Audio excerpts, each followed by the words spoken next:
She did a lot of our surveys over the last few years for the different areas of the city, and they were just some of the best surveys I think we have in our system. So, but Carrie did pass away about a week ago from a battle with cancer. So I know some of you knew her or worked with her, so I just wanted to bring that up. Very sad. She will be missed for sure by the preservation community as well as the city.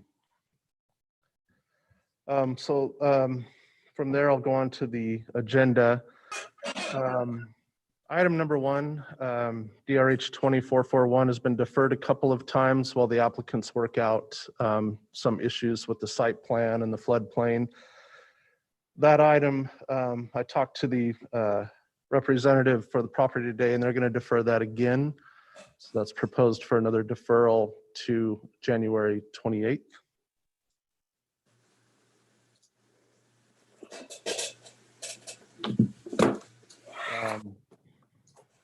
Item number 2, DRH 2469 is an appeal of an administrative decision, and that will be heard as it is an appeal. That is a project that Michaela Owens, our assistant planner, worked on. So Michaela will be presenting that when it comes up. Item number 3, DRH 2488 on 1202 East Washington Street is a request to add an addition as well as construct a garage with an accessory dwelling unit on top. That one is proposed to be heard largely due to the ADU garage being taller than the main structure on the site. So the main house on the site is just a 1-story, I think, minimal traditional, non-contributing house, and they're proposing the ADU, which exceeds the height of that. So that will be heard.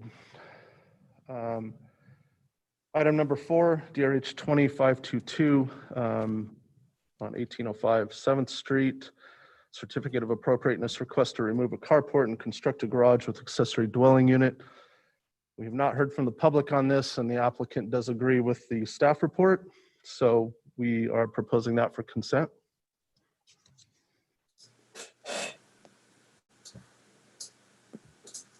Item number 5, DRH 2526 at 1609 25th Street is a request to construct a rear addition, demolish an existing garage, construct a garage with accessory dwelling unit.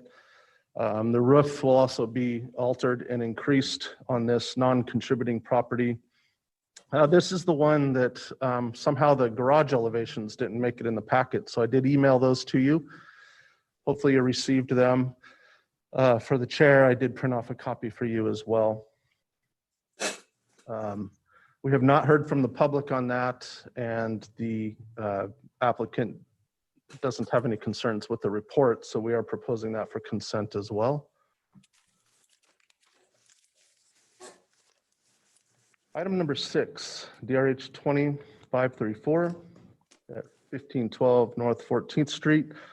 This is a certificate of appropriateness request to construct an addition to the garage and convert the entire structure to an accessory dwelling unit. Similarly, we have not heard any concerns from the public, and the applicant has not expressed concerns with the staff report. So that as well is proposed for consent. Item number 7, DRH 2535 at 1420 North Harrison Boulevard is a request to demolish an existing garage and construct a garage with accessory dwelling unit. Similarly, this one also has, on this one we did receive a comment from the public. It wasn't opposed to the structure or opposed to the ADU. The letter, if you'll note in the packet, just it addressed the location of the stair and the landing, and that it might cause some privacy concerns. So other than that, we have not heard from the public, and the applicant hasn't had any concerns. I did forward that to the applicant, so maybe they could work something out with that neighbor on relocating the stair and landing. That being said, that one can be on consent or heard. Obviously, if the commission would like to hear it, we can do that as well. We'll propose it for consent, and if the commission wants to pull that off, then we can go ahead and do that.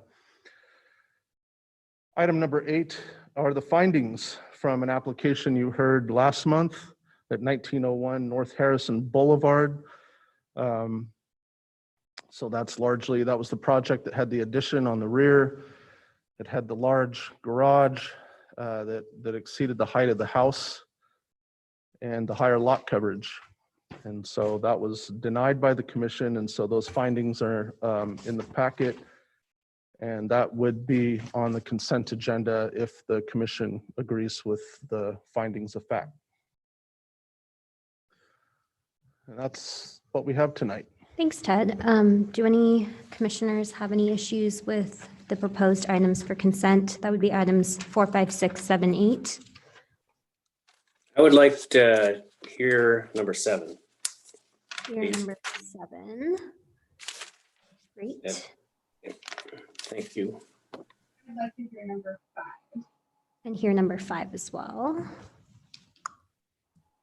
Okay, great. So it sounds like item number 4 and item number 6 for the consent agenda. And 8. And 8, right.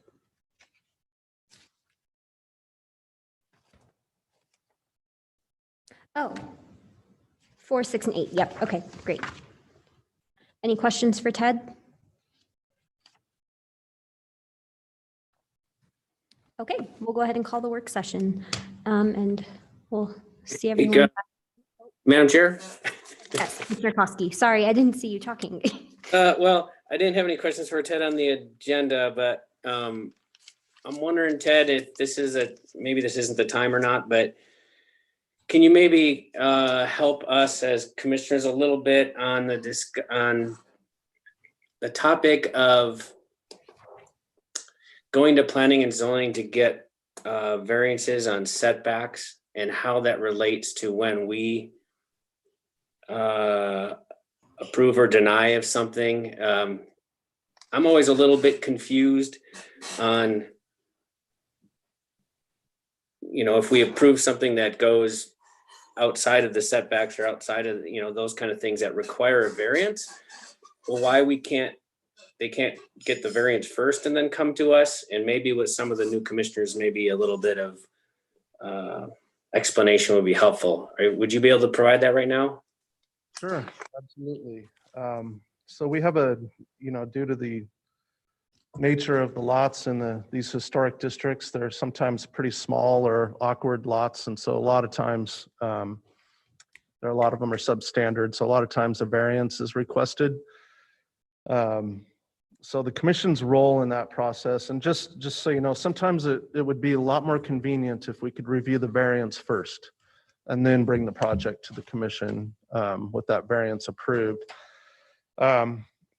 Sometimes that would be more convenient. However, state law requires that the historic process occur first. So we do have to hear the historic review prior to that variance review. And sometimes, again, that's a little awkward because if you guys could approve a project, then it has to go to the Planning and Zoning Commission for variance approval. If they don't approve the variance, then the project's got to be redesigned and come back to you. So it kind of creates an awkward situation. But those are the rules. So we have to go by those. So essentially what the commission is doing when you're reviewing a project that needs a variance, you do have the ability to, you're not denying the variance, but you're denying maybe a site plan, you're denying a location of a property or a location of an addition or a location of a new garage. So essentially, if you approve a project that encroaches into a setback, it's an approval of the project, but it's essentially kind of a recommendation on the variance piece of it, because they do still need to come back to the city and apply for that variance process. And it's a little, the variance process is a little more onerous because there are findings for a variance where you have to prove that there's a hardship or special circumstance that requires you to encroach into a setback. So a lot of times on these smaller substandard lots, there's maybe no alternative on your addition but to encroach a bit into a setback, or for a garage to encroach into a setback, or for a garage to be located in a way that doesn't meet the 22 feet of backup space. So sometimes those are seen when a lot is substandard, is very small. That is sometimes a hardship for that can be used and on those for those findings. But other times, you know, and I warn, whether you guys approve it or not, I'll warn applicants that you don't have a hardship here. Or what's your hardship? You know, the commission might approve this. They might not have a problem with you encroaching into the setback, but now you got to go to the commission, to the Planning and Zoning Commission, and make a case to them that they should approve your variance. And if you don't have a hardship or a special circumstance, and a special circumstance might be a tree that they want to save, so they can't move their project because they're trying to save a tree. That would be a reason, a circumstance to allow a variance. But if you don't have that, if you don't have that special circumstance or hardship, it's difficult to get a variance approved.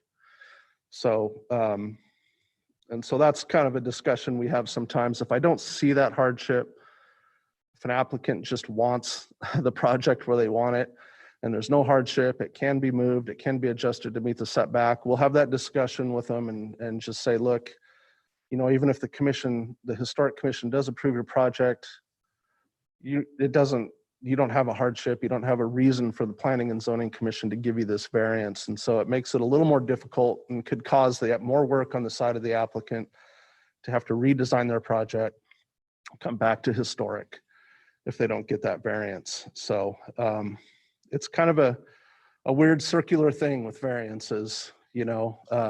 It can be, you know, especially if they get denied, then they're coming back to the historic commission. So I haven't been in many planning and zoning meetings or watched them, but would you say that if we approve something that does require a variance, that the weight of that approval from historic does weigh into the decision of planning and zoning, or as a way of support for the project? I don't know. It helps. So if you approve a project that requires a variance, you're in essence giving a recommendation to the Planning and Zoning Commission that you're okay with that variance. And so that does help. So the planner that takes the variance forward to the Planning and Zoning Commission will have that as part of his report, his or her report. There'll be a discussion in there that it was reviewed by the Historic Preservation Commission. The commission reviewed the site plan and had no problem with the encroachment or the need for a variance. And so it does carry some weight, and that'll sometimes, if a project is kind of teetering on a knife's edge, I guess, that could kick it over. You know, if the commission is supporting this and reviewed it and is okay with it, then the Planning and Zoning Commission might just say, okay. But if it's clear that there's no, you know, if this commission approved a project and it's clear that there's no need for the variance, that the project can be reoriented or redone so that it'll meet the setbacks, then it's hard for the P&Z Commission, even with your recommendation, to approve that, because they still have to make those findings. But it does carry some weight. That certainly the HP Commission approval on that is always brought up in those discussions with the P&Z Commission, and it does carry a certain amount of weight. It is a recommendation from a peer commission. So Thank you, Ted. Thank you, Madam Chair. Any other questions? Oh, sure, Commissioner Brown. I have a question for Ted. So there was a survey that, I guess the zoning survey that went out. And there's some questions about preservation and things on that. Will we see the results of those surveys? I'm sorry, I couldn't understand the question. Sorry, I- we couldn't quite hear you. Your mic sounded like it was cutting out. Okay, I was wondering, so there's zoning put out a survey online through their website. And I was wondering if we would see the results of that survey as there was questions about historic preservation in it. A property survey, a historic inventory survey. No, it was the zoning, online there was a zoning to update the zoning ordinances that the city put out. And so I was wondering if there's questions about general zoning, but there's questions directed, if you were concerned about preservation, you could check the box and you fill it. So I was wondering if we could see those results. Yeah, so when that process started, the team that is the steering committee for the zoning change that is being worked on right now did meet with the Historic Preservation Commission. I think it was early on in the process, so I think it was last winter. It was prior to COVID. So that team came in and talked to the commission. There is some representation from community members, historic preservation community members on the envisioning committee or the committee that is helping kind of the various committees that they put together to help guide that process. That being said, comments can be made to that process through the planner who is kind of leading that up, Andrea Tuning.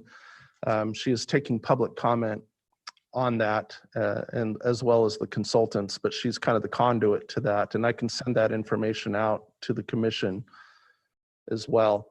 You know, and that being said, we could also have another, we could have Andrea visit the commission as well and talk to the commission about the process and the input on that. Is that something the commission would be interested in? I would be interested in it just because there's a couple new members here with different experience that was picked for the prior members left. So maybe once we get the last new commissioner appointed, then we bring her in for that. I think that's great. If we could potentially work that into a work session Yeah, in the near future. we do plan on also having Cody, who is our deputy director for planning.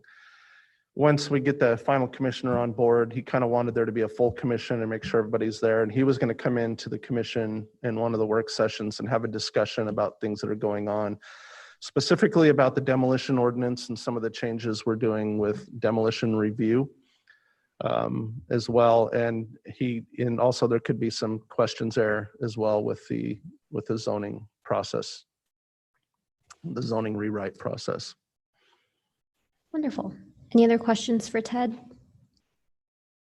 Okay, great. We'll go ahead and call the work session and we'll see you back here in, 10 minutes for the hearing. Thanks, everyone.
virtual introduction as like I always do, and then we can go from there.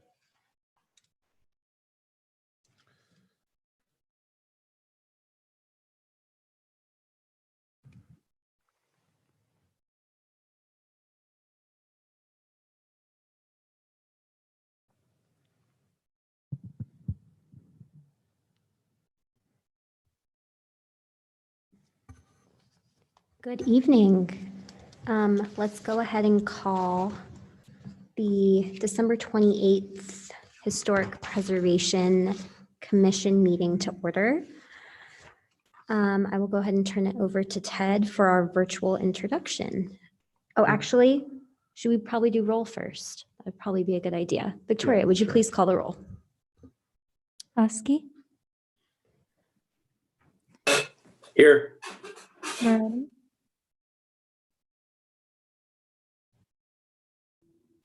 Did you say Maroney? Yes. yes.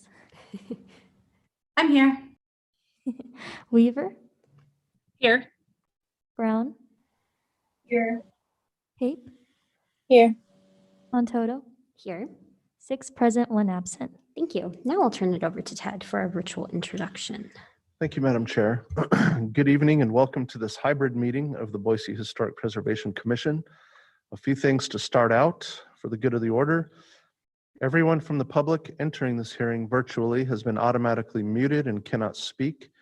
As the item you're interested in comes up for discussion, you will be called upon and unmuted. We will ask if you have slides to share or if you can use the planner's slides for your visuals.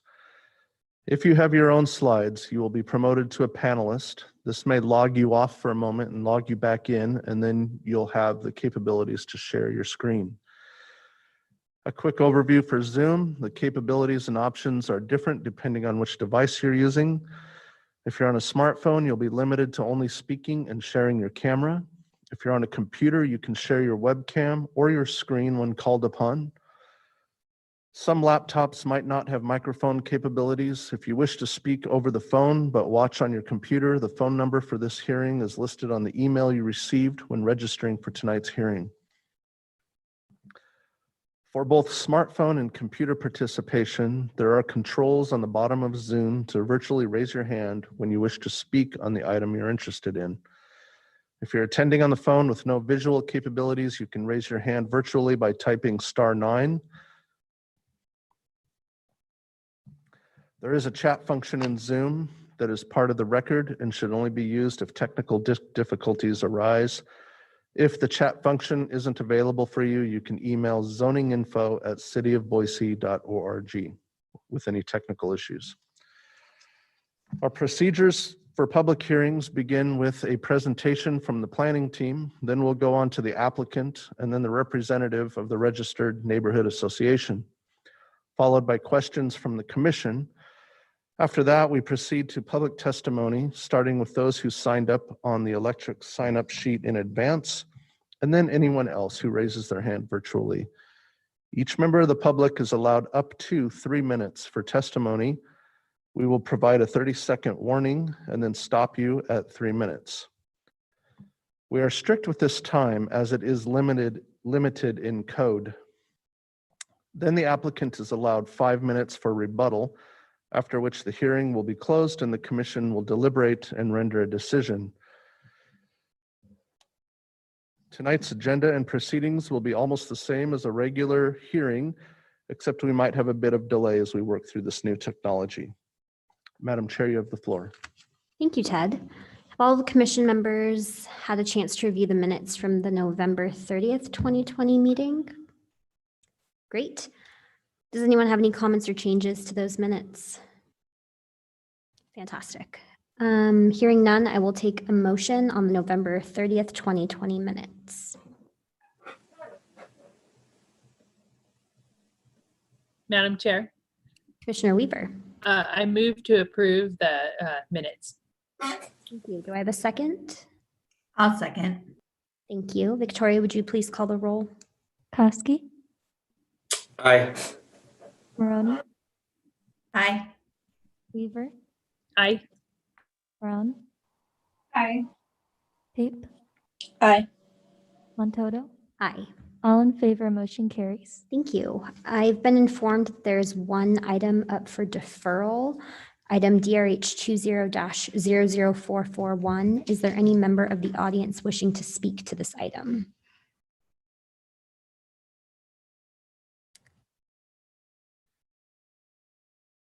I will now take a motion on deferrals.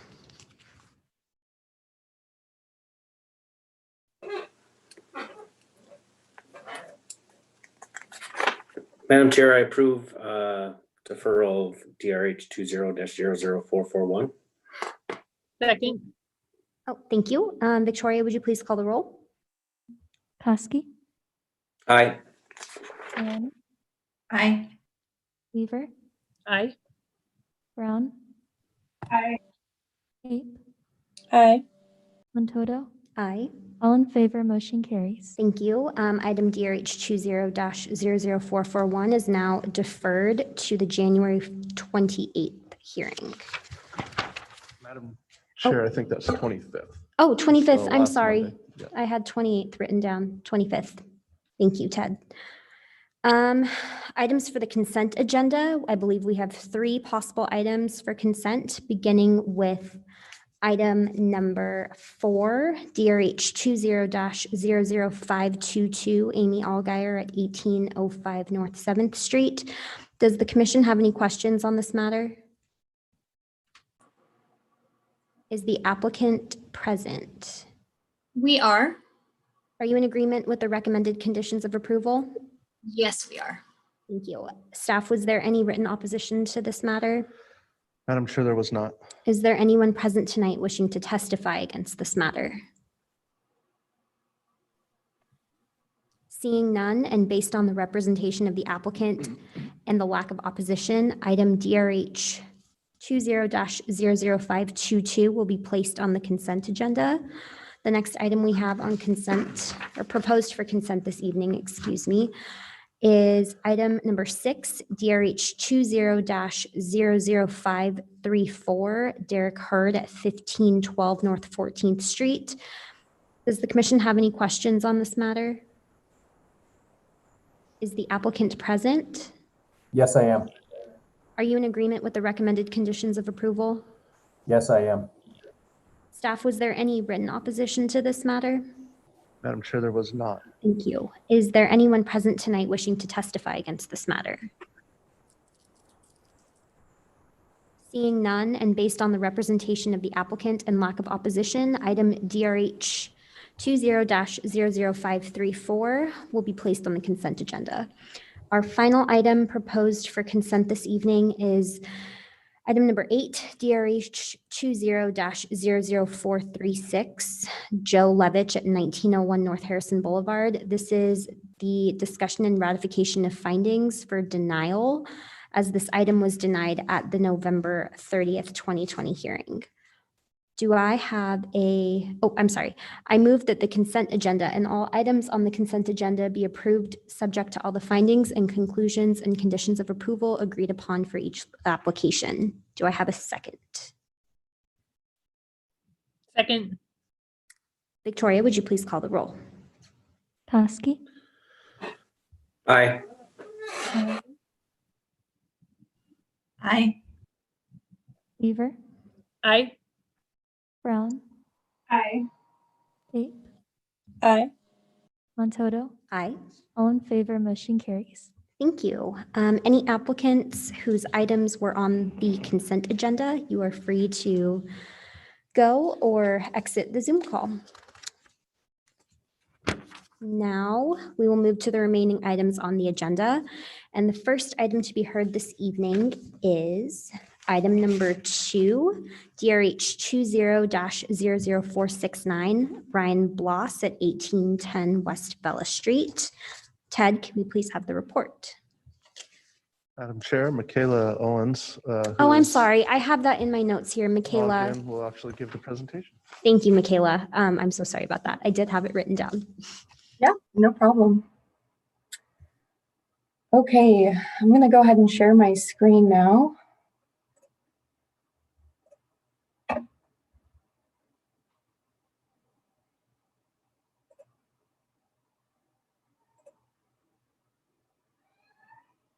Okay. Hopefully everyone is seeing that okay. So I'm going to be providing kind of our staff report presentation here for DRH 20-00469 at 1810 West Bella Street. So this is an appeal of an administrative approval to modify the condition of approval B, which was to not allow staggered shingle siding in the gable areas. This is located in R1CH, single family residential with a historic overlay zone. So just to give you a little bit of context, this is an aerial view of the property. The cross streets are Bella and 18th Street. So right here is our subject property. Here's the Google Street View of that property. This is the best view that I could get of it. Sorry, it's just a little bit far away. Those trees in the front prevented me from getting a better view online, but should give you an idea of what the property looks like. So now I'm jumping into what the applicant provided us as far as what they were proposing for their project. So I have two on this. Hopefully you can see them both. So what they were proposing was a lap siding here on the body of the house. Hopefully you can see that right here. This was the lap siding that they were proposed. And then there were staggered edge shingles that were proposed in all of the gable areas on the primary structure as well as on the attached garage. So you can see that in both of these photos, the body always lap siding, at the top always a staggered edge shingle. These are just more documents that they provided, photos showing what they were planning to do, lap siding on the body and a staggered edge shingle in the gables. So there are grounds for the appeal of the condition, which did not allow them to put staggered edge shingle in the gable areas. Their first ground for appeal was that the current siding is aluminum, which is not the original siding. So just as a little bit of background, if they were to apply to put aluminum siding on now, we would probably say that that's not an appropriate siding and would suggest an alternative siding. Generally, the two sidings that we approve for contributing homes are wood lap siding and then smooth fiber cement siding with no artificial grooves or texturization. So those were the two that were generally proposed to be used. That's what we suggested that they use. However, they wanted to use the lap siding on the body, which was fine, and then a staggered edge shingle in the gables, which was not recommended for approval because it was not found in the siding layers on this house. So their second grounds for appeal was that the historic survey indicated that the house was contributing because of the architecture rather than the siding. So the historic survey, as I'm going to include later in the presentation, did say that the area of significance was the architecture. However, the siding is mentioned in the comments and is noted with it still maintaining its contributing status. Finally, the final grounds for appeal was that the neighbors have a board and batten siding, and to maintain diversity, they would like to use the staggered shingles in the gables. So board and batten was not the only thing that was suggested. So now I'm kind of jumping into what the planning official response was to these grounds for appeal. So for the first one, staff actually approved a variety of materials that were not aluminum that complied with the design guidelines and with the history of the home. Generally, our policy is that there are those two materials that we allow on pretty much every contributing home. And then if there is another material that's in the siding layers that would be approved or is within the design guidelines, then we can approve that one as well. But there has to be some evidence that it was used. In this case, the staggered shingle was not shown to be used, so I could not approve at staff level. The second response is that the survey does note the siding, as I mentioned, and the house was still determined to be contributing, and it's actually the siding is mentioned twice, and they even pull out that the siding in the gables is the 4-inch vertical aluminum siding. So that's partially why staff recommended that not necessarily aluminum siding is maintained, but that the orientation of the siding in the gables is maintained, which couldn't be done with the staggered shingle. Finally, the third planning response was that staff approved a variety of siding materials. So if they were wanting to diversify from the board and batten, that would be entirely appropriate because there are quite a few materials that were allowed. And the guidelines suggest that we move towards unity rather than diversity in the districts. So we don't usually look to diversify from neighbors. We just use the design guidelines to determine what would be appropriate and the history of the home, which is what staff did in this case. If they were wanting to diversify, it appears that the nearest neighbors already use shingles in their gables, but they do that because, well, it was mentioned on their historic survey that those staggered shingles were there, at least when it was surveyed, and seemed to be used historically. So I just wanted to provide a little bit of context with photos after this. So this is a view of across the street from that property. You can see that this gable roof is very popular. In this one, they used what looked to be a lap siding. In this one, it looks like it's stucco. This is just to provide context. So the neighbor to the west is kind of this minimal structure, very like mid-century structure that they use brick, flat roof, very different from the structure that we're discussing here. But then their neighbor to the east, which seems to be their closest neighbor, they actually split the lot with this neighbor, or the lot is split at least with this neighbor. It looks like they're using, so they have shingle siding and then they have those cedar shingles in the gables. So that's kind of their other neighbor to the side. So just to kind of show you what was proposed for the siding materials, it would be wood or smooth fiber cement on the body, but the gable siding, this is the condition B that is being appealed, was approved to be smooth fiber cement or wood, preferably in a vertical configuration, but other configurations were also suggested and approved. Stucco siding, because it looks like it was used elsewhere on the home or at least nearby in the neighborhood, was appropriate. It looks like it was used on the home. It was a little bit difficult to tell. And then finally, this is the point of contention, that the staggered shingle siding is not approved because it could not be found in the siding layers of a contributing home. Just to take a quick look at the surveys, which are mentioned as the grounds for appeal and in our response. So this is 1810 West Bella, which is our subject property. You can see here that the area of significance is mentioned as architecture. However, I've highlighted here where they've mentioned the siding. So they include the minimal traditional style as well as the horizontal aluminum siding on the body, and then the 4-inch vertical aluminum siding on the gables. So taking that all into account, it was still considered a contributing home. Finally, I'm including 1801 North 18th Street. That's their nearest neighbor, the one they split the lot with, who uses the shingle siding. So you can see again, their area of significance is architecture. However, they are approved for or have used traditionally shingle both on the body and in the gables. It's not mentioned specifically that they use it in the gables, but the wood shingle siding is mentioned on their survey. So it makes sense that they're using it essentially. So finally, staff's recommendation is that the commission deny this appeal. Thank you so much. Thank you, Michaela. Does anyone have any questions? Madam Chair, I do. Commissioner Maroney? I was just wondering, the staggered shingle, is that, it's not wood, is it hardy board or is it wood? Sorry. So I think there were a few that we were talking about.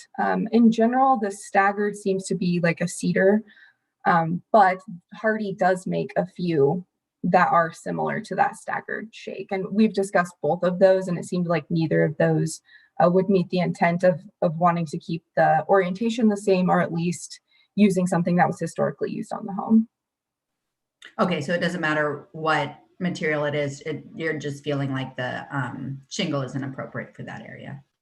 Yeah, so it's just based on the history of the home. Generally, our policy with contributing homes is that we only allow those one of two materials. So generally like a wood lap siding or a smooth lap siding. So the smooth fiber cement lap siding, unless they've used another material historically on the home, they weren't able to find any evidence of it, this shingle being used on the home essentially. So I denied that for the gables. Thank you. I also have a question for you. Has the applicant pulled back any of the aluminum siding to investigate what was there historically? Yes, Madam Chair, Commissioners. yes, traditional, they did actually pull off some of it and they found that there was woodlap siding below, but it didn't seem like they were able to find any other siding history in those layers. Any final questions for Michaela? Great, thank you so much, Michaela. Is the applicant present?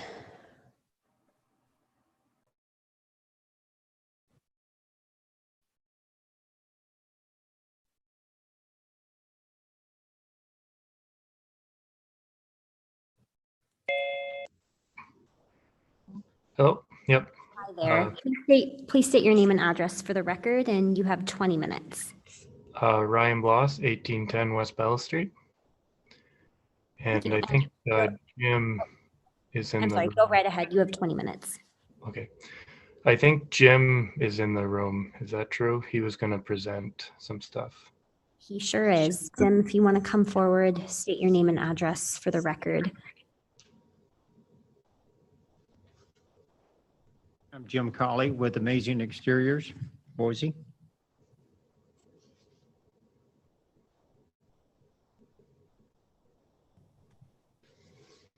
Go right ahead.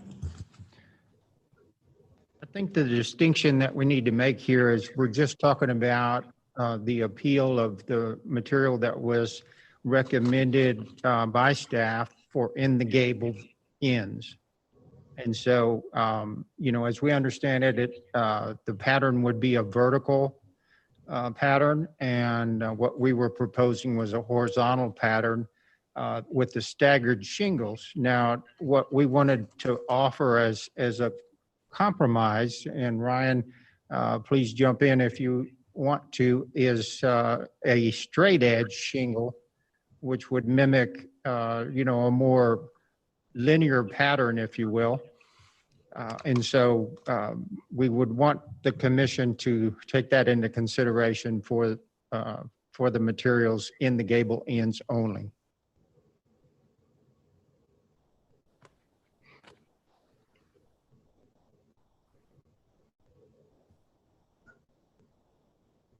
Are there any questions for Jim? Or for Mr. Bloss?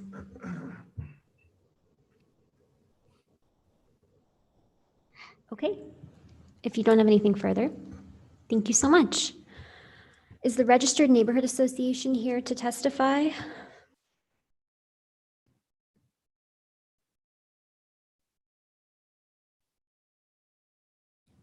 That would be Nina.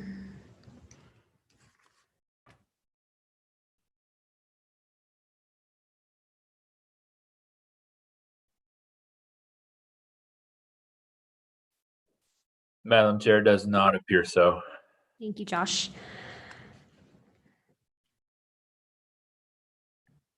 Are there any final questions? Or I guess, Jim, do you have anything further? You would have 5 minutes for rebuttal if you'd like it. No? Any?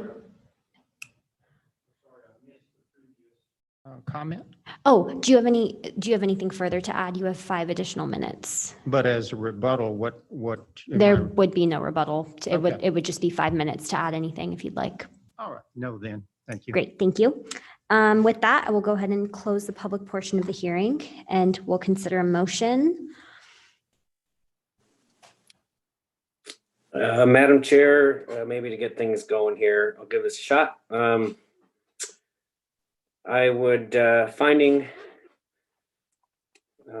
I would move for denial of DRH 20-00469 based by the recommendations of staff regarding planning and zoning or zoning ordinance 11-03-03.09 subsection C, noting that I find no error in the decision being made by staff. It's my approval, or that's my denial, excuse me, my motion. Thank you. Is there a second?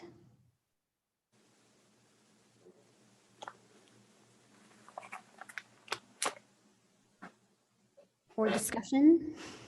I'll second it. Okay, Victoria, would you please call the roll?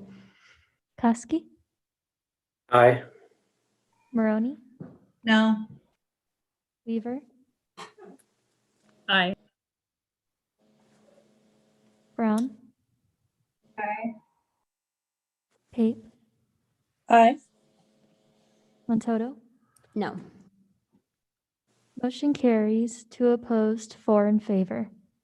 Thank you.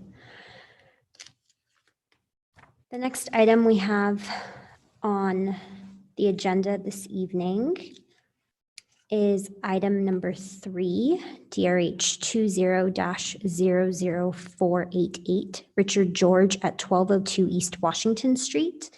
Ted, can we please have the report? Thank you, Madam Chair.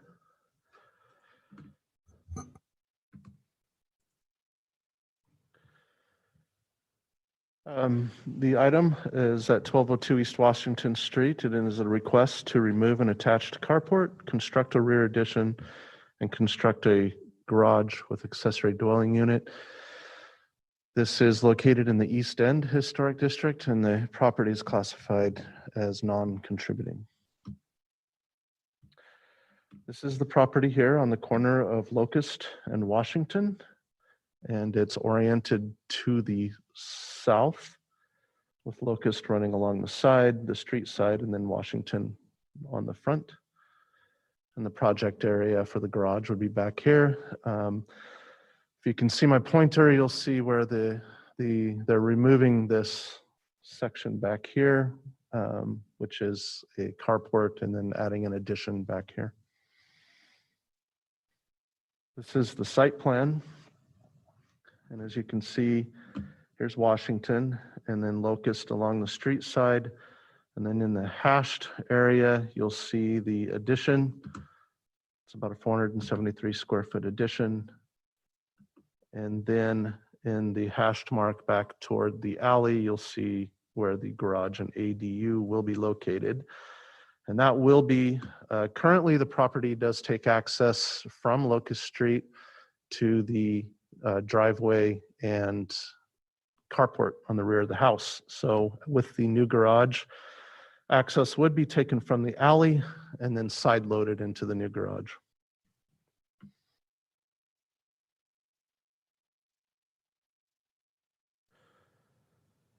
And these are the elevations of the house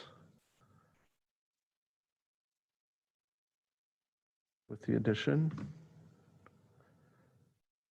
The addition is not proposed to exceed the existing height of the house. As you can see on the west elevation, the addition toward the back here.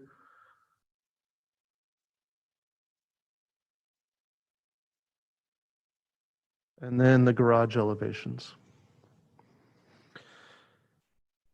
And as you'll note, this is about a 1.5 story garage with pony walls and a steep pitched roof, and then small dormers on the sides. So it, for a garage with an ADU, it is relatively modest in size. But there is a height comparison, and the house is 1 story, and the garage is 1.5 story and sits above the peak elevation of the house relatively significantly.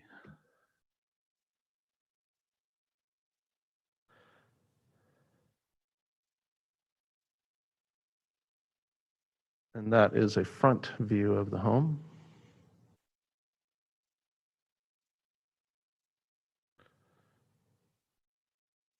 And then this is the rear of the property. As you can see, the attached carport here where my cursor is in the driveway, that will go away with the addition.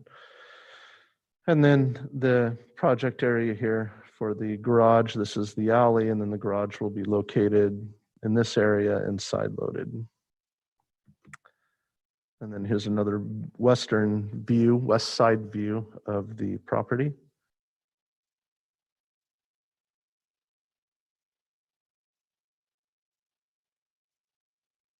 And then looking north toward that alley, you'll see other structures along that alley. And then looking east along the alley, behind the property. So guideline 6.1.2 says to maintain a proportional mass, size, and height to ensure the accessory building or dwelling unit is not taller than the primary building on the lot or does not occupy the entire backyard. So the garage ADU certainly is taller than the one-story house. It should be noted that the applicant did consider, it is a non-contributing house, and that was considered briefly to increase, potentially on these non-contributing houses, you can increase the height. But it was decided the owners liked the house the way it was and didn't want to mess with the roof or increase the height. So with that, staff does recommend approval of the project. However, it should be noted that there is a condition of approval in the report that the garage and ADU does not exceed the height of the house. So essentially the approval would be for the addition only, and the garage, if the garage was rebuilt or reconfigured, it wouldn't, with that condition, would not be able to exceed the height of the house. Thank you. Thank you, Ted. Are there any questions? Okay, thanks, Ted. Is the applicant present?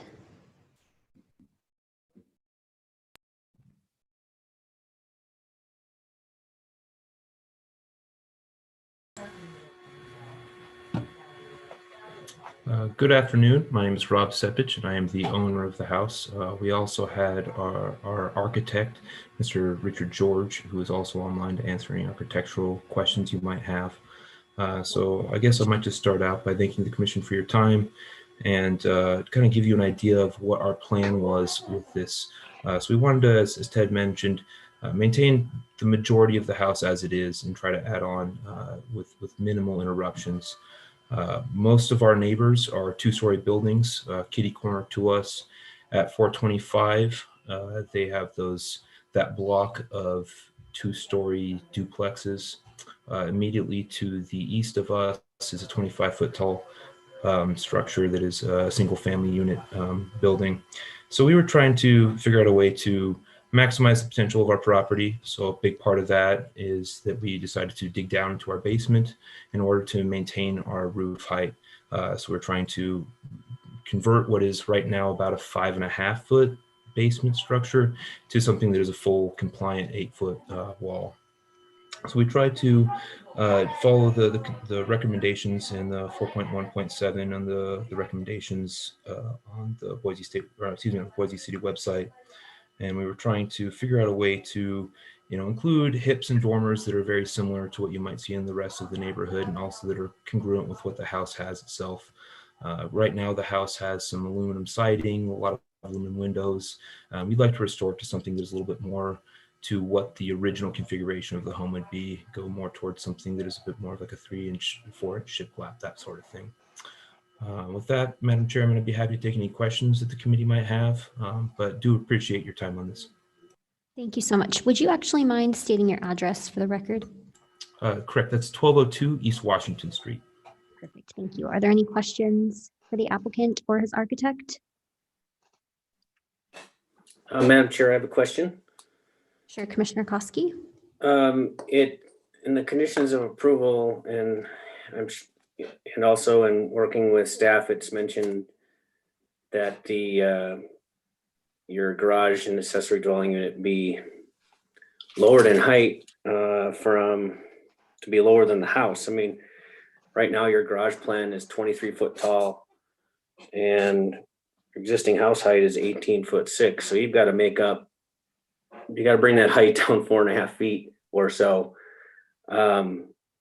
Looking at the design of the ADU, I don't see how you can actually do that, take 4.5 feet off the top of that building. So have you worked with staff or worked with your architect to figure out a way to meet that condition, to have this garage with an ADU and have it lowered in height?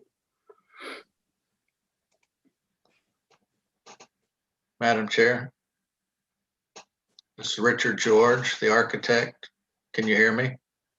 Yes, we can.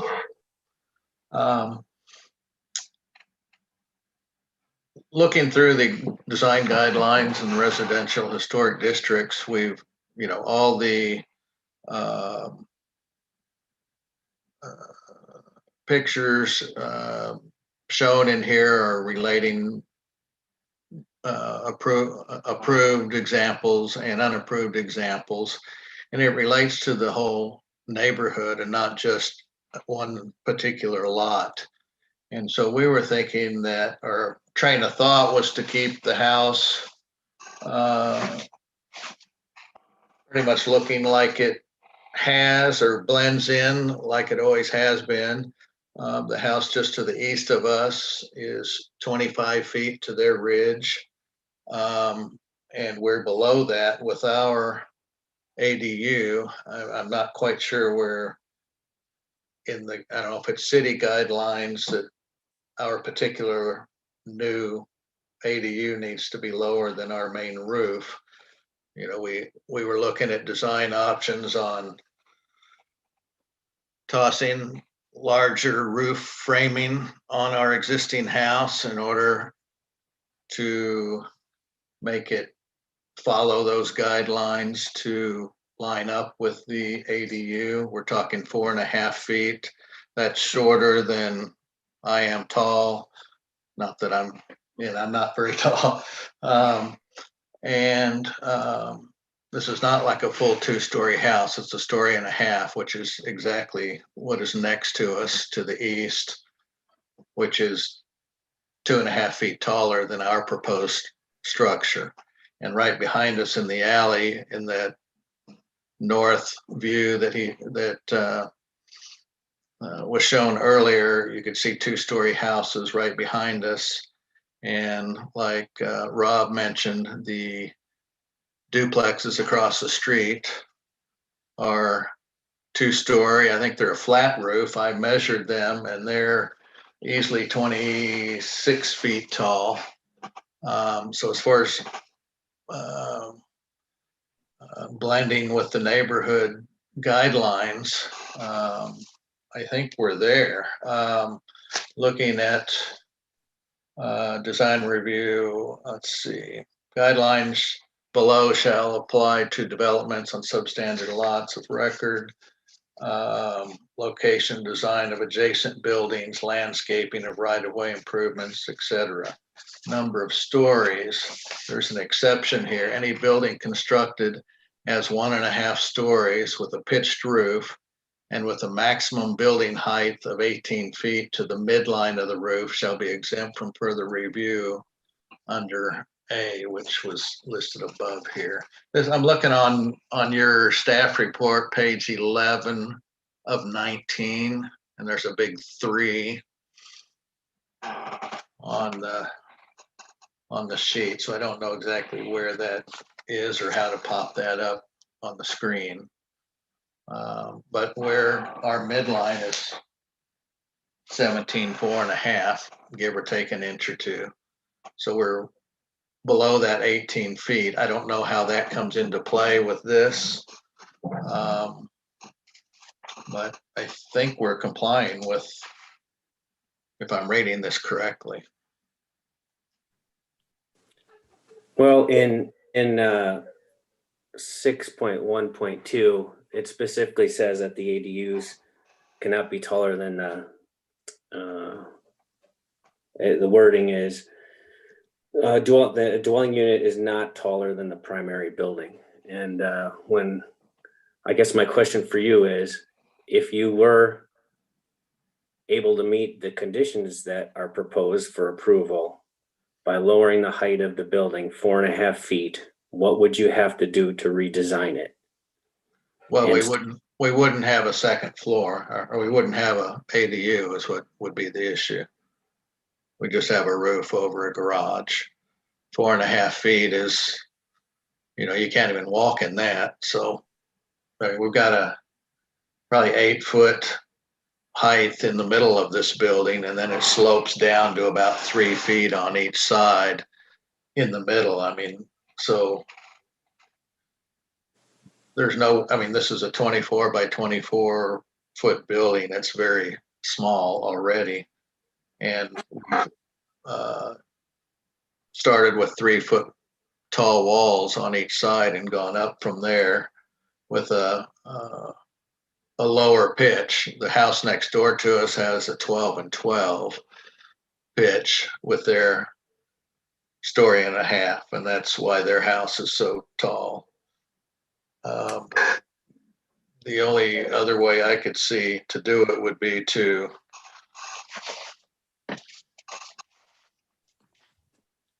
bastardize, excuse my French, the roof of the existing house in order to get it tall enough to make this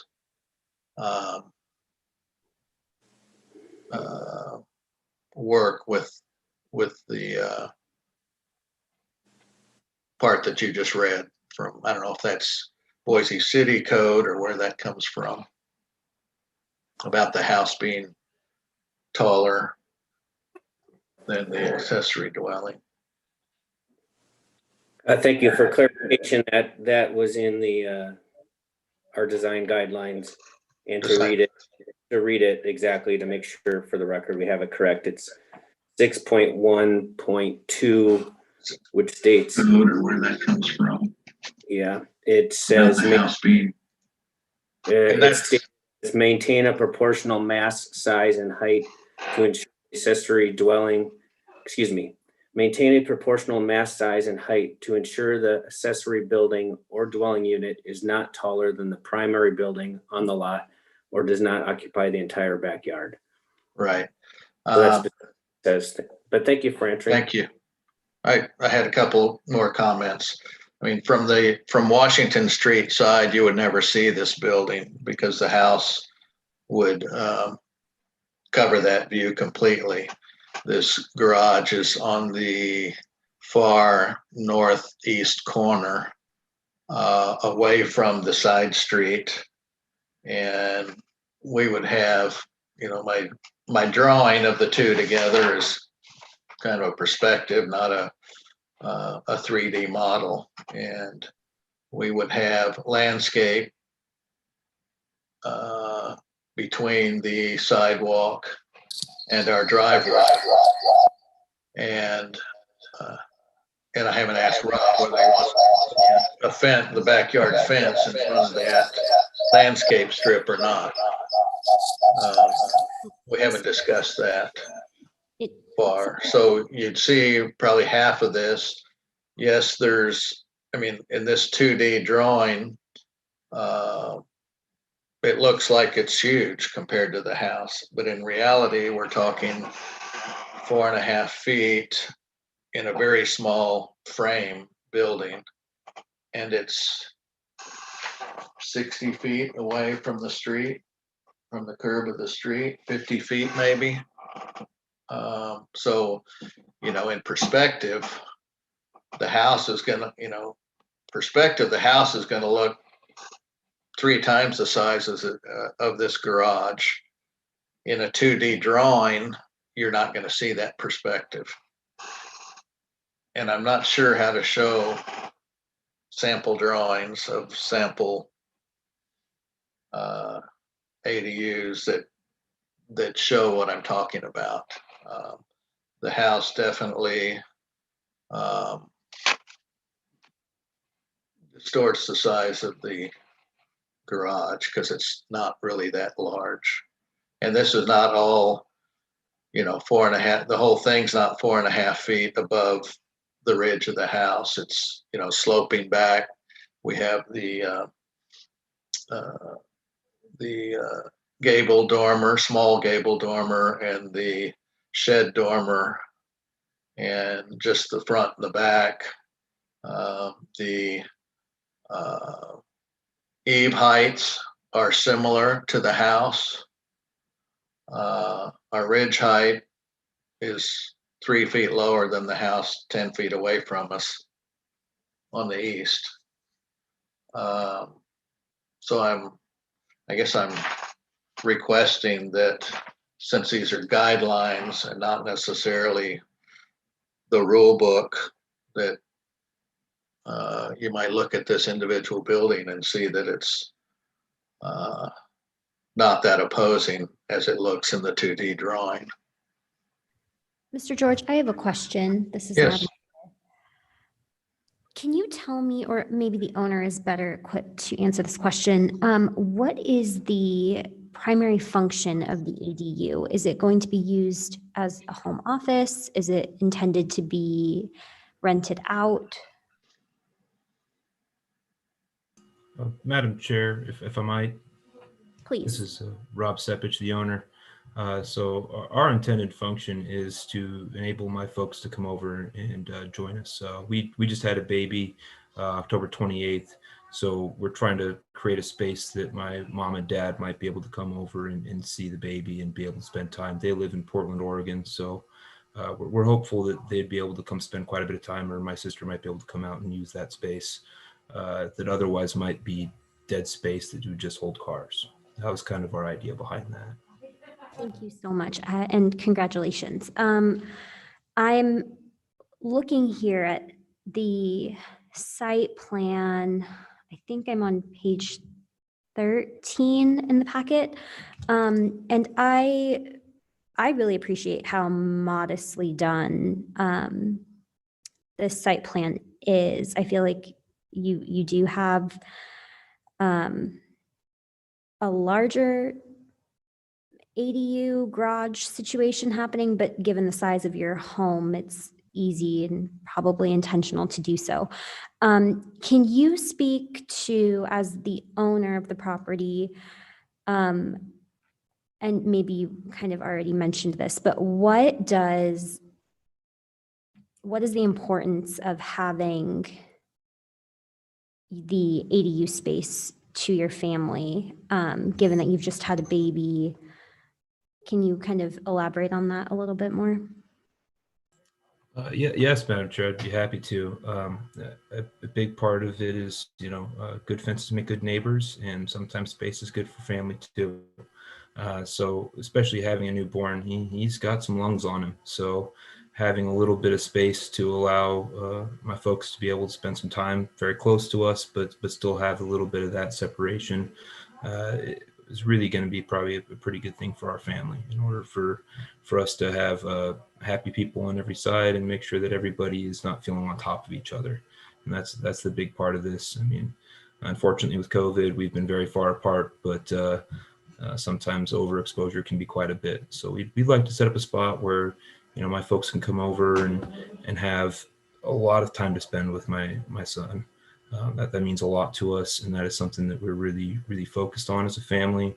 But right now, having them so far away is very difficult for us to try to make that happen frequently, especially, if he goes into school or that sort of thing. It's going to be very difficult for us to try to move him back and forth so that they can get the quality time that they deserve with our kid. Thank you so much. Are there any other questions for the applicant or his architect? Yeah, I have a question. Sure. I have a question for the architect and the owner. And I was wondering, you said that on the main house, you're planning on putting back on wood siding. Is that correct? Madam Chair, if I might. Please. Thank you. Commissioner Brown, to answer your question, there is some wood lap siding currently on the house underneath that gaudy aluminum stuff. So we'd like to see what the condition is of that. If there's original wood under there and it's intact, we would love to keep that. Otherwise, our intent was to put in some fiberboard just to kind of make that a little bit more congruent with what otherwise is in the neighborhood. It's probably the only thing my neighbors complain about. I've got a painter as a neighbor, and he hates that aluminum siding with a passion. So we'd like to get something a little smaller that looks a little bit more like it usually would. Okay, thank you. I just wanted to bring that up because one of the main reasons your house is non-contributing are because of the alterations. And if you are able to pull off that siding and repair it and rehabilitate it, you could actually probably make your house a contributing structure within the neighborhood. I know you might not want to, but if you do it correctly and you do it to the standards, there is that opportunity to bring your house contributing if the survey or the area was resurveyed once you completed that work. So you might want to keep that in mind. Thank you, Commissioner Brown. I appreciate that sentiment. Are there any final questions for the applicant or his architect before we move on?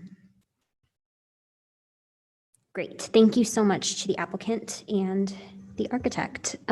Is anyone from the Registered Neighborhood Association here to testify? That would be Ina, which should be Sheila Grisham.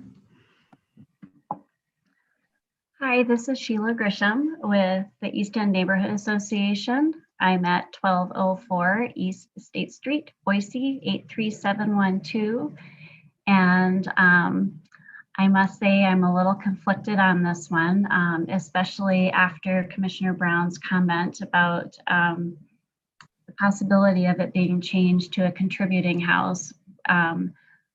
What the higher garage than the house would do to that status if that were to be something to be considered.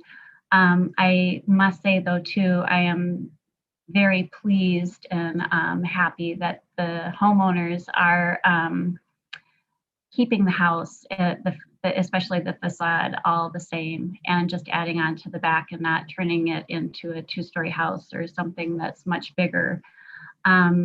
So that is very appreciated. I appreciate the fact that they need more space, and the garage is one of the ways to do that without changing the house. So not really sure how I feel about it. Strongly one way or the other. Thank you. Thank you, Sheila. Are there any final questions for staff or for the applicant? Okay, if the applicant would like, you have 5 minutes for rebuttal or any additional comments. Thank you, Madam Chair. I guess I'll just take time to thank everyone for being here and for participating. It's a very small house. You know, it says it's over 1,000 square feet, but it sure doesn't feel like that, especially when you bump your head on the basement. So we're just trying to expand to meet our new family and to try to make things as congruent as we can. We love this neighborhood.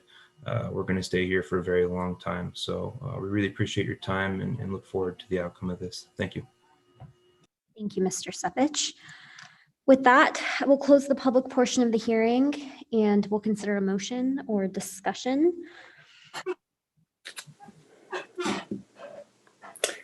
Madam Chair, I'll make a motion to get discussion started.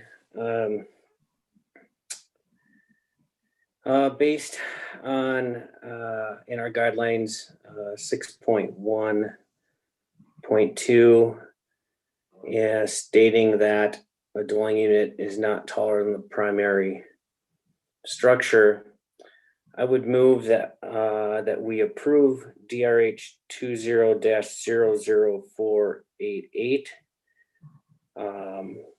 for the addition portion, but based on 6.1.2 and the recommendations from staff that the garage and ADU portion be not included in the approval.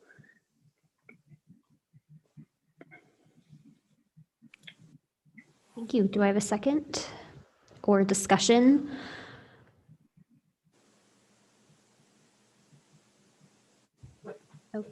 Oh, no discussion. Okay, well then I suppose I'll discuss. Maybe, okay, would you like me to clarify it, Madam Chair? Oh, yeah, go ahead. So they've done I think the applicant's done a great job with the addition on the house. While the garage is set back far from the front of the house, they have a side facing street. And I'm looking at in our packet, it's page 97. Just got the site plan on and the 2D drawing of the street view from Locust Street.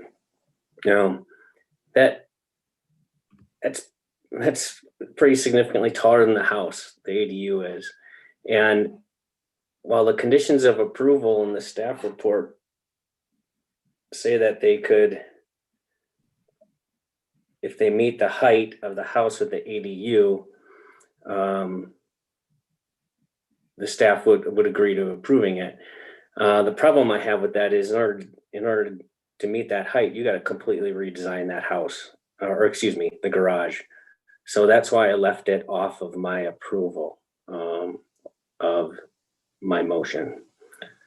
So I don't know if that makes it any clearer, but I struggle with the height of that. It's significantly higher than the house. I'm happy to reword my motion if that makes it any easier.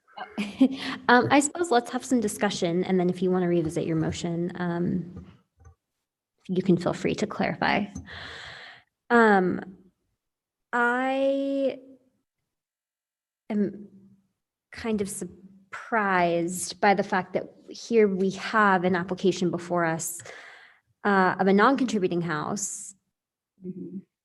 And we are seeing an incredibly modest addition to the back of this, in addition to the need for a garage with a very small ADU. I understand our guidelines. I understand it's not ideal. It's not accepted. However, I think as the architect mentioned, there are guidelines. And I think in this circumstance, given the city's need to address the affordable housing issue and wanting more ADUs, I think this is a situation where we need to really look at what we have in front of us, which is this family has a need to stay in their home. They need to make it work for them. And this ADU is a way for them to have maintained space in their home. So those are my thoughts. I'm interested to hear what others have to say. So if there's any discussion, I will entertain that. I'll have some discussion. So I'll just elaborate my concerns. I am concerned about the height of the ADU. I'm also concerned that the city survey is so outdated that if we actually did resurvey this house, it would be eligible as it currently is, because the changes to the home are within the historic period of significance under criterion A, which is history and patterns versus the architecture. There's another problem we're going to see a little bit later, that our survey is so outdated that we are allowing changes to potentially contributing houses within the neighborhood. So for that reason, I agree with Commissioner Koski that we need to have the approve the house with the addition, but not the garage and the ADU. Thank you, Commissioner Brown. Is there any additional discussion?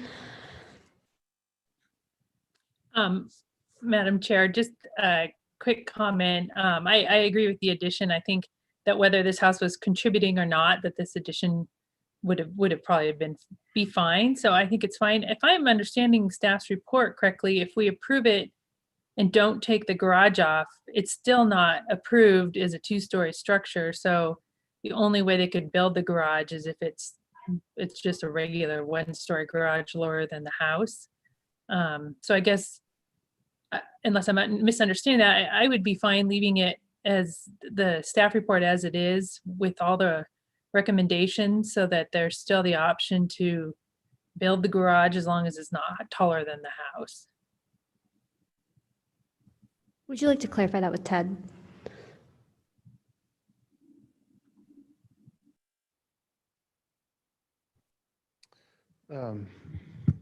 Madam Chair, yeah, the reason, especially on a non-contributing house, the applicant did consider increasing the height of the house to meet the height of the garage.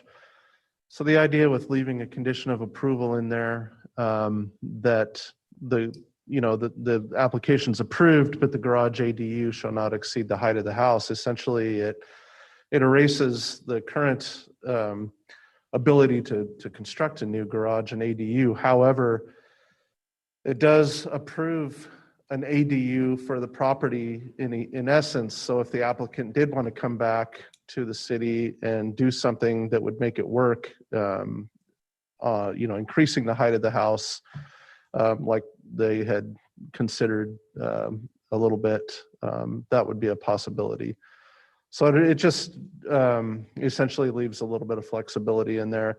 They, with that condition, they cannot build the garage and ADU, obviously, because they can't go higher than the house. But it does leave some flexibility in there if they were to go back and wanting to alter the height of the house to meet the height of the garage, because it is a non-contributing house. So Ted, could they build the garage and no ADU if this was approved? It is exactly how it's written. Madam Chair, Commissioner Weaver, yes, they could come back and build a garage. I mean, that would be a staff review anyway. Mhm. With a garage, typically the only thing that makes a garage come to the commission is if there's an ADU attached to it.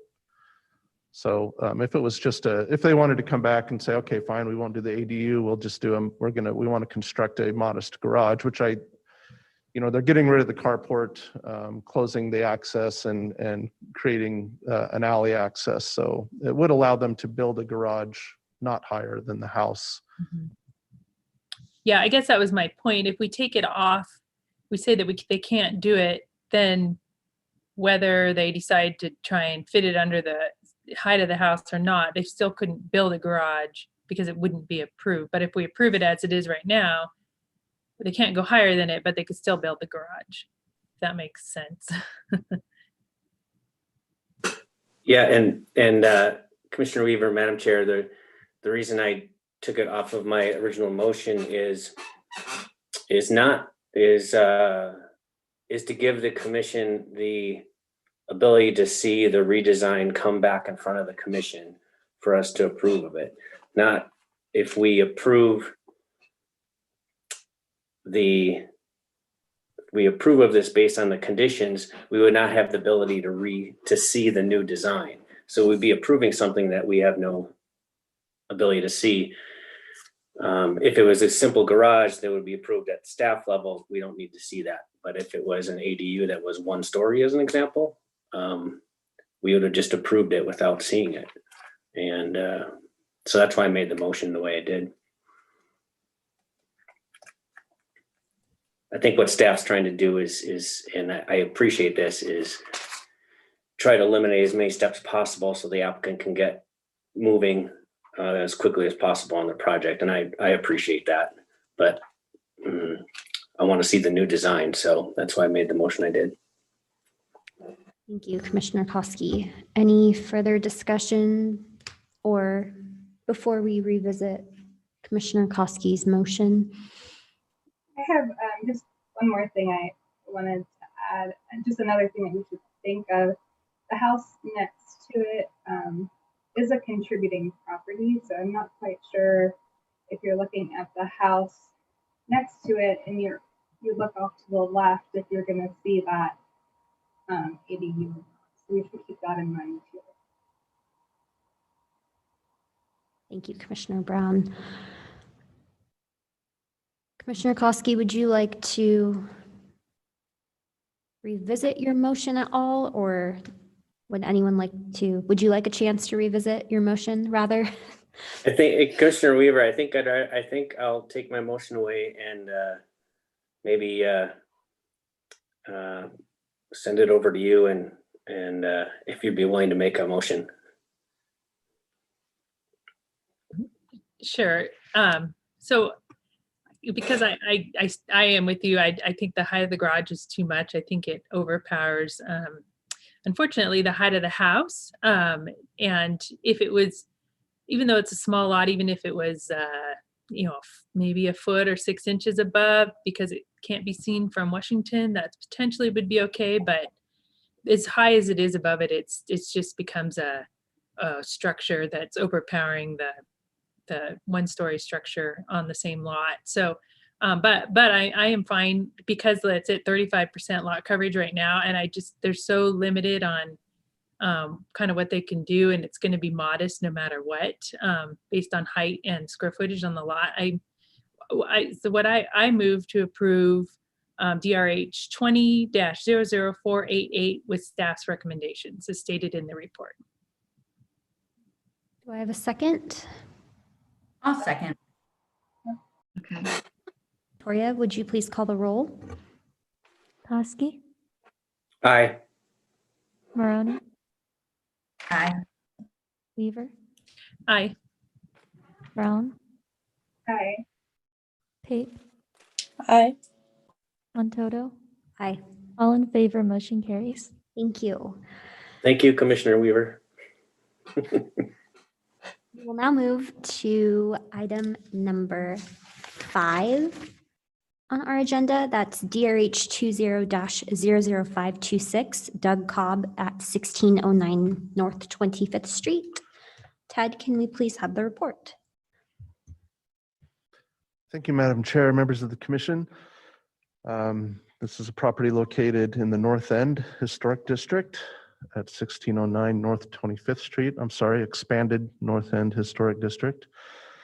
And this is also a non-contributing property, and it is a request to construct a rear addition, replace the roof, and demolish an existing garage and construct a garage with an accessory dwelling unit. So here is the overview of the property, fronting to the east on 25th Street between Bella and Hazel Streets.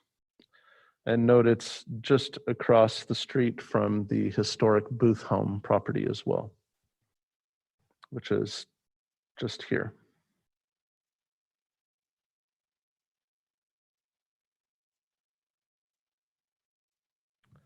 So here's the site plan. The addition would occur on the rear of the home to the west, and a small partial porch on the front with the garage and ADU to the rear, proposed to take direct access from the alley. So this is the front elevation of the proposal. I will show you a photo of the house. So this is the current view of the house. And as you'll see, it has a very shallow hipped roof. So what is being proposed is to put a more steep gabled roof on the house, as well as a matching gable over the partial front porch.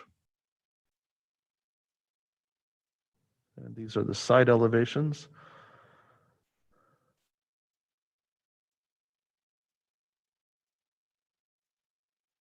And these are the ADU elevations. The height of the ADU will be 23 feet to the peak, which will match the height, the new height of the house.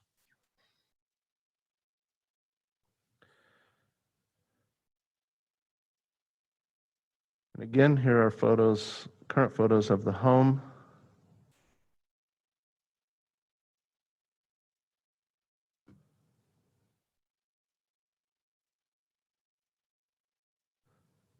And a different view of the house and some of the properties around it. Here are some alley views of other structures along the alley.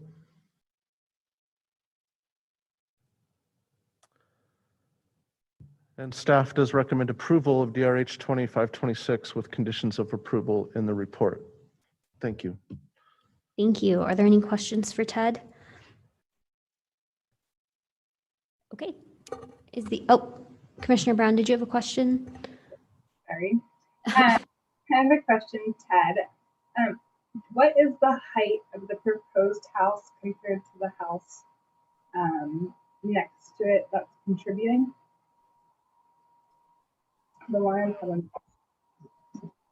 Madam Chair, Commissioner Brown, I'm not sure the peak height of the house next door. The applicant who is here in person might be able to elaborate on that, the height comparison with a neighboring house. Thank you, Ted.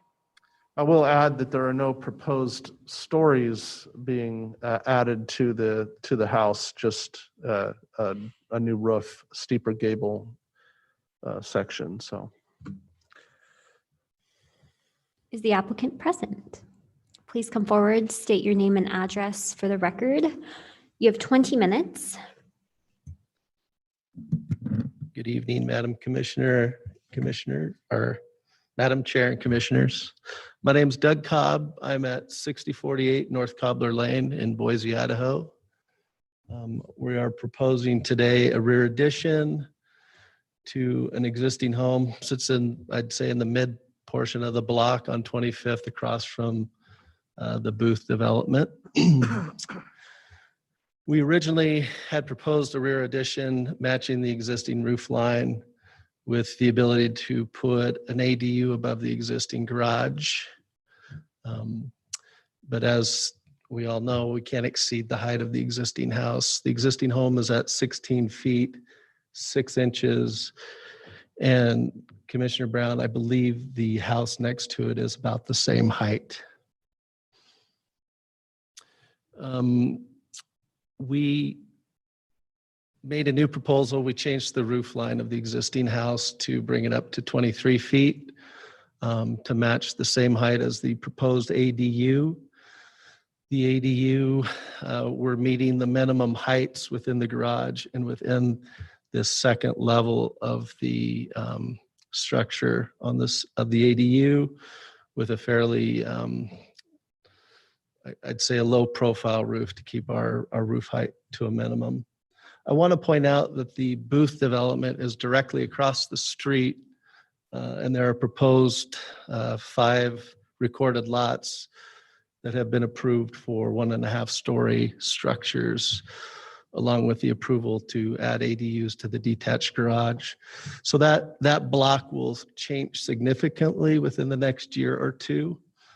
The house to it'd be on the corner of 25th and Hazel, which is to the left of the proposed house, had gone through a renovation where they added height to their existing home and added height to their existing garage too. I'm not quite sure if he has an ADU above there or not, or if it's just storage, but that had changed significantly. This is a non-contributing house, as Ted pointed out. We're at 35% of lot coverage, yet we have 63% of open space here. We've changed the architecture of this particular house because it was, I'll call it a bit of a sleeper. It is a smaller house. It had a very shallow hip roof to it. We tried to give it some personality and some character by putting a front porch, gabling the roof, adding some craftsman style columns. So I think it adds much more appeal to the street line, if you will, and to the neighborhood, especially with new housing going in directly across the street from it. So I think that's a huge compliment to the neighborhood in that area. The homeowner is really constructing the ADU for her retired parents who do live out of town, and it is a place for them to stay when they come to town. That was the reason for the ADU at this time. I think that is it. Is there any questions? Any questions for Mr. Cobb? I have none. You answered all of mine, so thank you so much. Thanks, Madam Chair. Is the Registered Neighborhood Association here to testify this evening?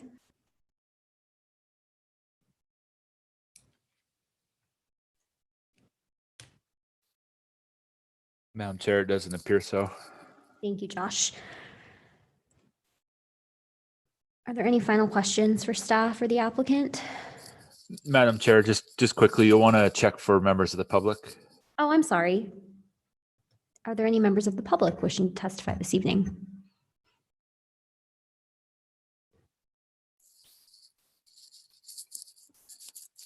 and it does not appear so.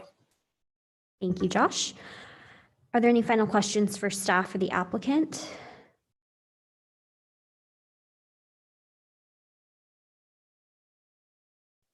Okay, with that, we'll go ahead and close the public portion of the hearing. And I will consider a motion or entertain discussion. Actually, I think Commissioner Brown, were you the one that wanted to have this one pulled from consent? Do you want to go ahead and start any discussion? Sure, I can start the discussion. So my concern with this one originally was the height of the roof, which I think has been fixed. This is another one of those, if it would be resurveyed, it would be a contributing property as it fits into the expanded north end. And we're going to keep hitting these properties that could be contributing. So I'd like to keep that in mind and really push to a new survey of this area in the future. But otherwise, I can move to approve this if anybody else has any other discussion. Is there any further discussion? Great, go ahead, Commissioner Brown. Was that your motion to approve? Well, I moved to approve HR 20-000526 with the staff's conditions of approval. Thank you. Is there a second? I'll second. Thank you, Commissioner Koski. Victoria, would you please call the roll? Koski, Aye. Maroney, Aye. Weaver, Aye. Brown, Aye. Pape, Aye. Montoto. Aye. All in favor, motion carries. Thank you. The final item we have to hear this evening is item number 7, DRH 20-00535, Eric Ontic at 1420 North Harrison Boulevard. Ted, can we please have the report? Thank you, Madam Chair. This property is at 1420 North Harrison Boulevard in the Harrison Boulevard Historic District. It is also a non-contributing structure in that district. And this is a request to demolish an existing garage and construct a garage with an accessory dwelling unit. And this is the property. It is a corner lot, substandard corner lot, so relatively small, fronting Harrison Boulevard to the east with Reidenbaugh extending along the north street side elevation. This is the site plan provided by the applicant. So here you have the existing house and then the garage and ADU toward the rear. I did bring up earlier in the work session that there was a letter that was sent to the city on this project, and the main concerns were the privacy associated with the stair and landing on the garage and the privacy to the adjacent property. Again, I did forward that to the applicant, so that maybe that's something that can be worked out with the neighbor. But there didn't appear to be any concerns with the actual structure or the ADU in that letter, other than the stair and landing. These are the elevations. And again, here's the stair and landing on that side elevation.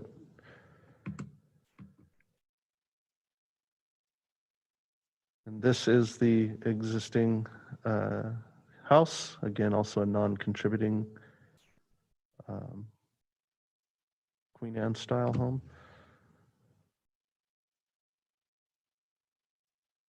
And these are some of the neighboring properties looking down the alleys. And again, the letter received concerning privacy of the stair and landing suggested screening the landing or moving the location of the stairs. Staff does recommend approval of this project as well with the conditions of approval in the staff report. Thank you. Thank you, Ted. Are there any questions for Ted?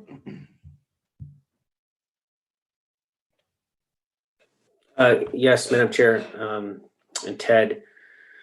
Looking at the site plan, I guess, let's see, which one is that? Page 290, I guess, in the packet. I'm not sure what that page number is there. Yeah. It looks like we have a 14'4" setback from the Reidenbaugh Street elevation, and that the planning and zoning setback should be 20 feet. Is that correct? Madam Chair, Commissioner Koski, yes. I should have brought that up when I was discussing the site plan. It is discussed in the staff report, but correct. Garages that are on substandard lots, but take access from the street are required to still have a 20-foot setback.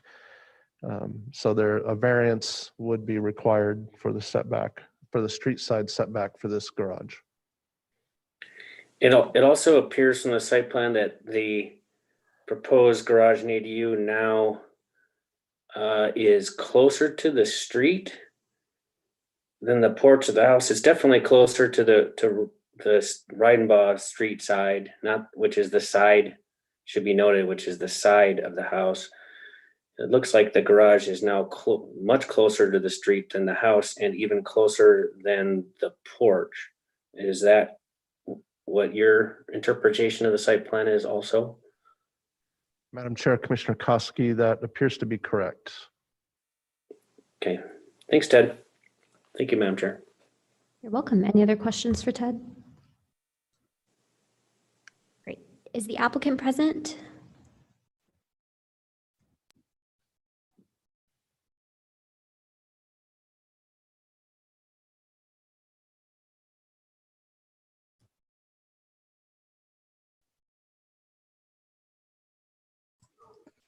Madam Chair, if the applicant could raise their hand, please.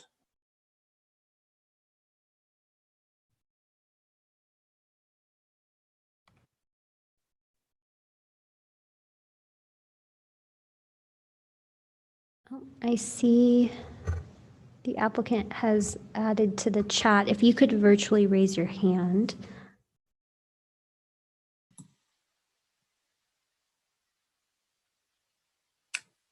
Hi, I'm Leah McMillan. I'm the architect on the project. Hi, Leah. Could you just state your address for the record? Sure. I live at 3050 West Hester in Boise. Thank you. And I thought Eric was present also, but No. I am present. good. I can let Eric talk and then I can answer any other questions. Sorry, microphone issues. Yes, I am present. This is Eric Anting, 1420 Harrison Boulevard. Thank you so much. The floor is yours. So looking at the plan with the existing garage, the garage will be extended towards towards Reidenbaugh Street. It will be a two-car tandem garage that would put the garage over that 20-foot limit to 14 foot 4 inches.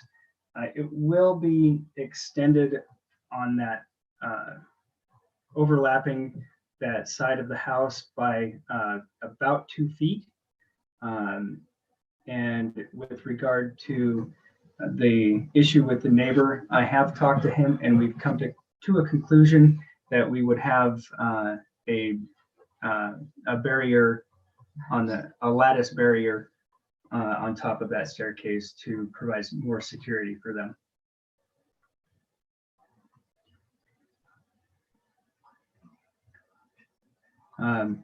The other garages that are on our block are actually very close to that 14 foot 4. So I believe it would have continuity with the rest of the neighborhood.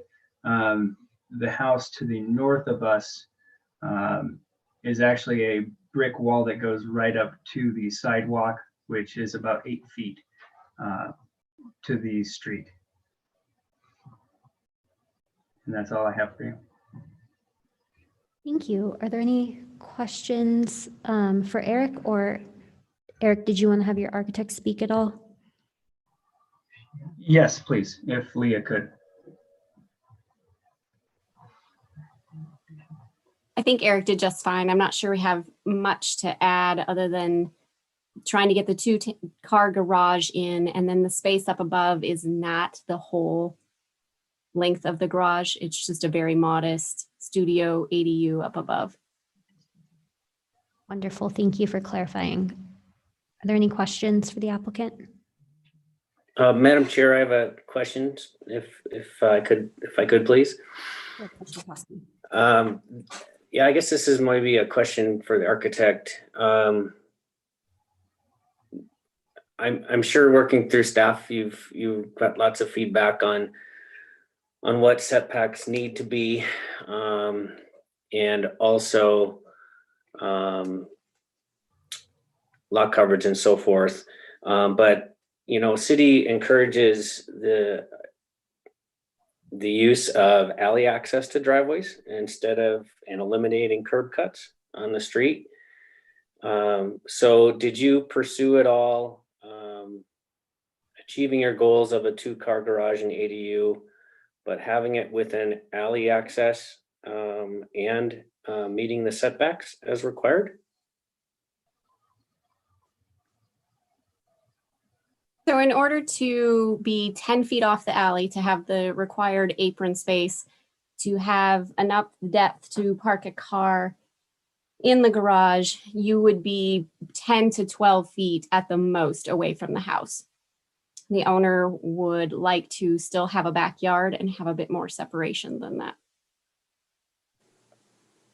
So since there was already an existing curb cut and all 4 driveways in that neighborhood come off of the street, they were hoping to maintain that same appearance. Okay, so you would, or you could put a garage in with the 2 parking spaces, access off the alley, meeting the setbacks. It would just be further deep into the property and closer to the house. That's correct. Okay. Eric, you would actually have to tear off a small portion of the porch that is in the backyard to actually make that happen.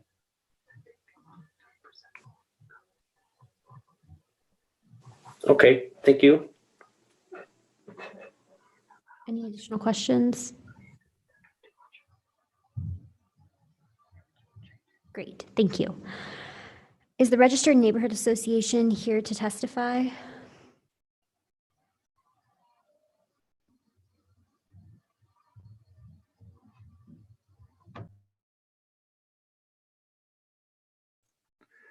Madam Chair, I don't believe so, but it looks like there is a member of the public. Thank you, Josh. Is there a member of the public tonight wishing to testify? Please virtually raise your hand.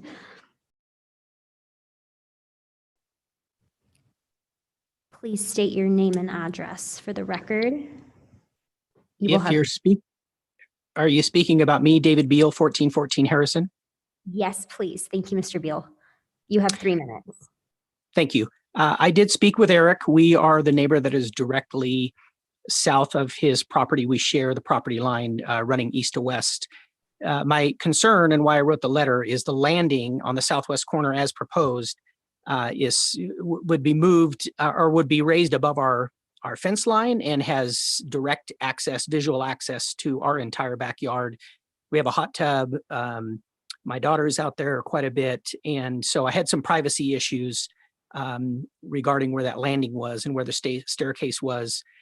Talked to Eric, and he assured me that he would work into his plan to build a privacy screen into the plan. My comment to Eric was, I would like the privacy screen to be a permanent addition in the build versus something that would be a temporary.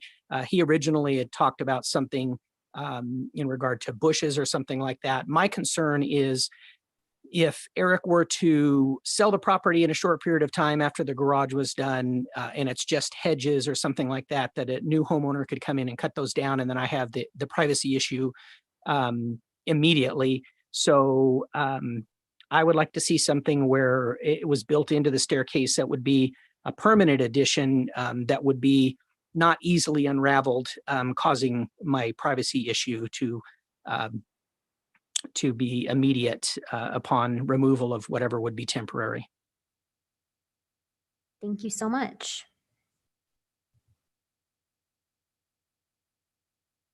Is there any other member of the public tonight wishing to testify?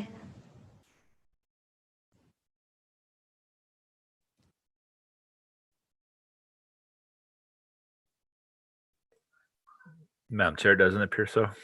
Thank you, Josh. Are there any last questions for staff or the applicant?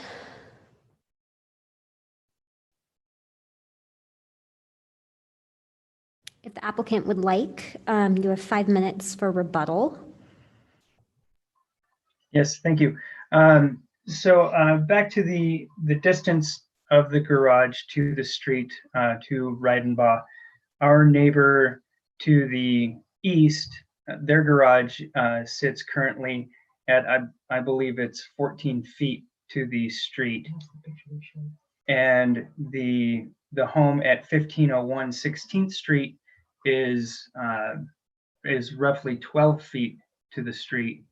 And then the home at 1500, which is to our north, with the white brick wall that sits on the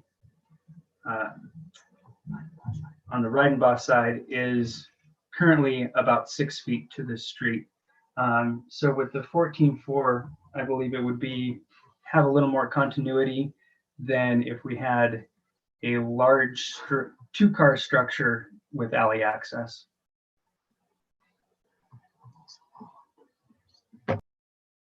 Thank you. Are there any questions for the applicant?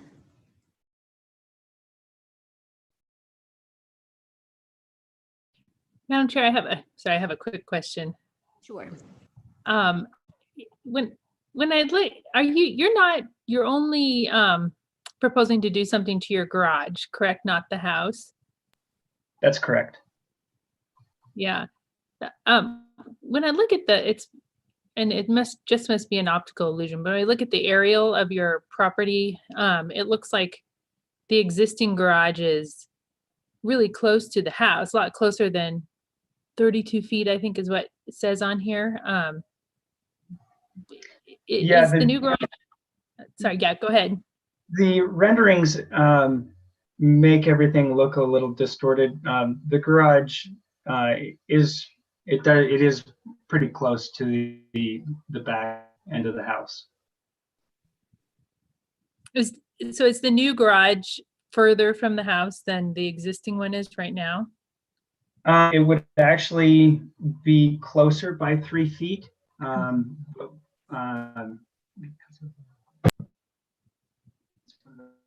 it's due to that, I believe it's the minimum distance for the alleyway. We are going to be going, I believe, for a variance to hopefully get that east wall to remain where it is. That would also help with the privacy issue for the neighbor if we were able to keep it closer to the alley. Is that garage that you have right now, is it an original garage? I believe so. That garage has got, if you were to view the inside of it, has got multiple different pores. Excuse me. It looks like it may have been a carriage house at one time and then added onto from there. And we are currently having some water issues with water rolling off from the alley into our garage, which we would like to create a taller stem wall to help alleviate that. Great, thank you.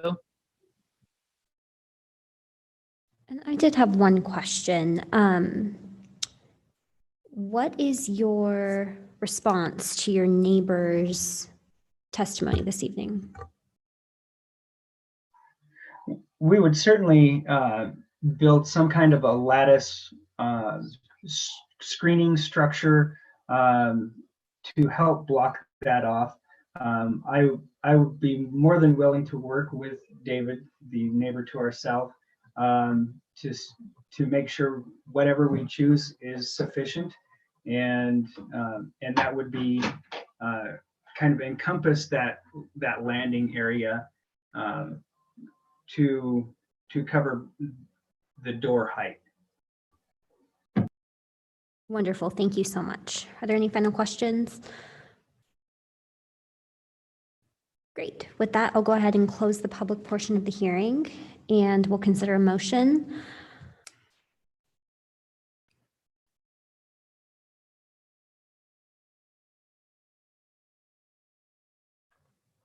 Or discussion, whichever. Commissioner Maroney, did I see you wanting to speak? Yeah, I'll move to approve DRH 2000535 with staff recommendations. Thank you. Is there a second? I'll second. Great. Any discussion before we call the roll? Madam Chair, I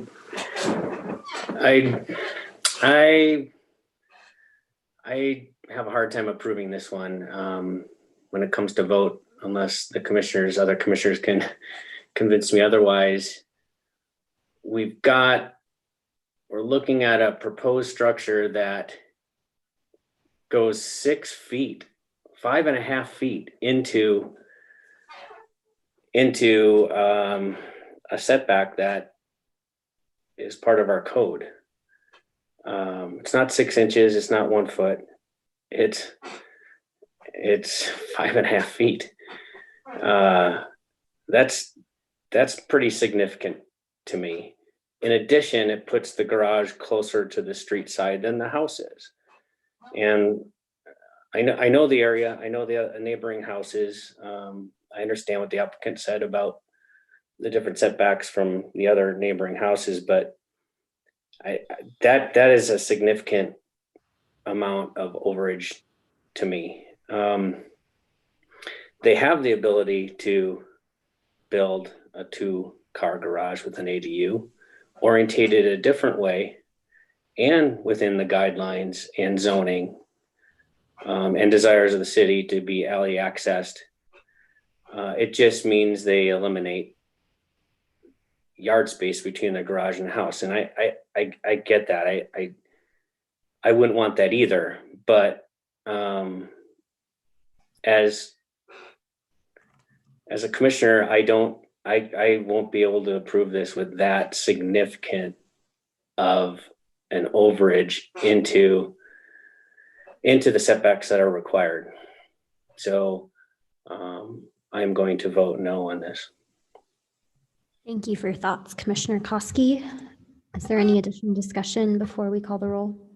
Yeah, I have some discussion. I'm in agreement with Commissioner Koski that we have these guidelines that are written in our code, and we should be following them, allowing these overages. It's going to be problematic in the future with other applications. If we keep allowing these things to happen, everybody is going to want them. So we're going to have to deal with that in the future. So I'm on board with Commissioner Koski for not approving this. Thank you, Commissioner Brown. Madam Chair. Oh, sure, Commissioner Maroney. I just wanted to say they will have to apply for a variance with planning and zoning, so the buck doesn't stop with us. I do understand that our approval of this design kind of gives a nod to planning and zoning that says we think this is okay. And given the way the current garage is situated and not alley access, I think that it's fine to keep it that way. And I'm also familiar with this area. I walk past it quite frequently. And other, like the applicant said, other structures are situated similarly. And I don't think that this detracts from the character of the neighborhood. I think that it gets the applicant what they need. And I think the current way it is it's situated to head out that way rather than the alley. And so are some other houses on there. And so I will be voting yes for this. Thank you, Commissioner Maroney. And with that, Victoria, will you please call the roll? Kosky, Nay. Maroney, Aye. Weaver, Aye. Brown, Nay. Pape, Aye. Montoto. Aye. Motion carries 4 in favor, 2 opposed. Thank you, Victoria. Thank you, everyone. That concludes our hearing for this evening. We will see you at our next hearing, January 25th, as I was corrected earlier. Thank you, everyone. Good night. Happy New Year. Thank you. Good night.